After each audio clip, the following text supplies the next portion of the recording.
Good morning, everyone. Today we will do the poem The Last Bargain.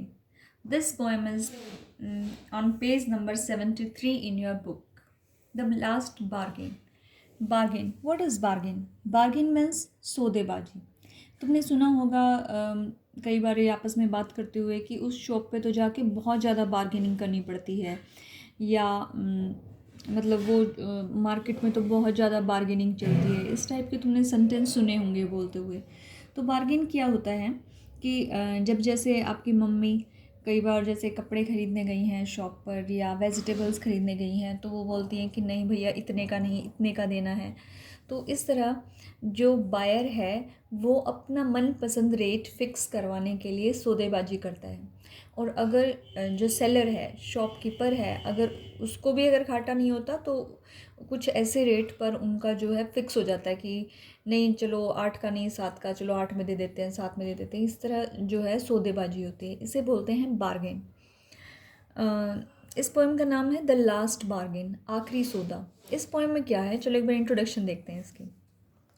A bargain is an agreement in which both parties promise to do something for each other. एक bargain एक ऐसा agreement है, एक ऐसा समझौता है जिसमें दोनों पार्टीज़ एक दूसरे के लिए कुछ करने पर सहमत होती हैं कि आप मुझे ये देना, मैं आपको ये दूंगा, या मैं आपको इतने पैसे दूंगी, आप मुझे ये चीज़ देना। इस तरह someone is looking for work waited to be hired.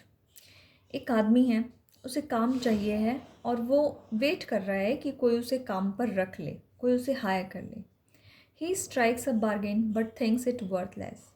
पहले उसे एक बार्गेन पसंद आता है, एक सौदा पसंद आता है, लेकिन फिर वो सोचता है नहीं, इट इज़ वर्थलेस। मतलब ये बेकार है, इसकी कोई वैल्यू नहीं है। He tries twice again but doesn't like either. वो दोबारा कोशिश करता है लेकिन दूसरा सौदा भी उसे पसंद नहीं आता। Finally in the last bargain when he is hired for nothing whatever he is happy as never before। लेकिन लास्ट बार्गेन जिसमें उसे हायर किया जाता है और उसके बदले उसे कुछ भी नहीं मिलता, फिर भी वो खुश है। What is the bargain and why is it the best? वो बार्गेन क्या है और वो सबसे अच्छा क्यों है, सबसे अच्छा उस इंसान को क्यों लगता है, इस थीम पर ये बेस्ड ये पोएम है। आइए देखते हैं। This poem is written by Rabindranath Tagore. Rabindranath Tagore का नाम सुना होगा आपने, जिन्होंने हमारा नेशनल एंथम लिखा है, जन गण मन जिन्होंने लिखा है, उन्होंने ही लिखा है। पोएम्स के जो पोइट हैं उनके नाम याद रखना बहुत ज़रूरी है क्योंकि ये एग्ज़ाम में भी पूछे जाते हैं। चलो पोएम पढ़ते हैं। Come and hire me, I cried while in the morning. मैं सुबह से चिल्ला रहा था, आओ और मुझे हायर करो। कम एंड हायर मी, आओ और मुझे काम पर रखो। I was walking on the stone paved road. मैं पथरीले रास्तों पर चल रहा था। Sword in hand the king came and his chariot. हाथ में तलवार लिए हुए राजा अपने रथ में आया। चैरियट मीन्स रथ, स्वर्ड मीन्स तलवार। तलवार हाथ में लिए हुए राजा अपने रथ पर आया।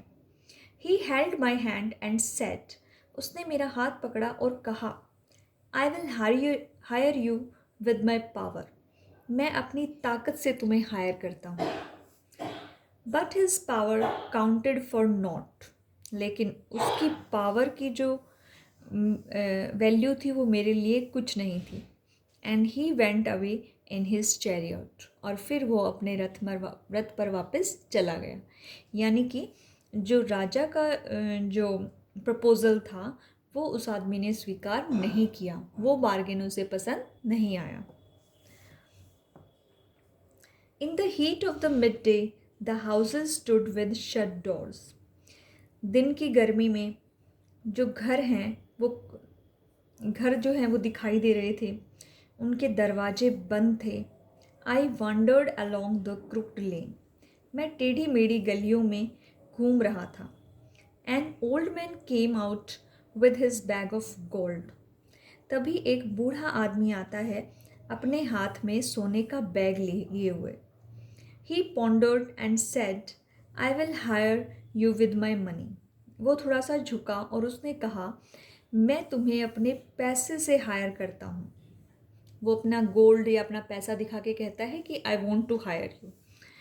ही weighed his coins one by one. वो अपने कॉइन्स को, अपने सिक्कों को एक एक करके ऐसे उछाल रहा था, तोल रहा था. But I turned away. लेकिन मैं वहाँ से चला गया क्योंकि मुझे वो सौदा पसंद नहीं था, मुझे पैसा नहीं चाहिए था. नेक्स्ट. It was evening. शाम का टाइम था. The garden has was all a flower. Garden में चारों तरफ फूल दिखाई दे रहे थे. The fair made came out and said. वहाँ से एक सुंदर गोरी महिला आई और उसने कहा, I will hire you with a smile. मैं तुम्हें अपनी स्माइल से हायर करती हूँ. Her smile पेल्ड and melted into tears. लेकिन उसकी स्माइल जो है वो फीकी पड़ गई और आंसुओं में बदल गई. And she went back alone into the dark. और वो अंधकार में वापस चली गई. यानी कि उस आदमी को वो सौदा भी पसंद नहीं आया, उसने वो प्रपोजल भी ठुकरा दिया.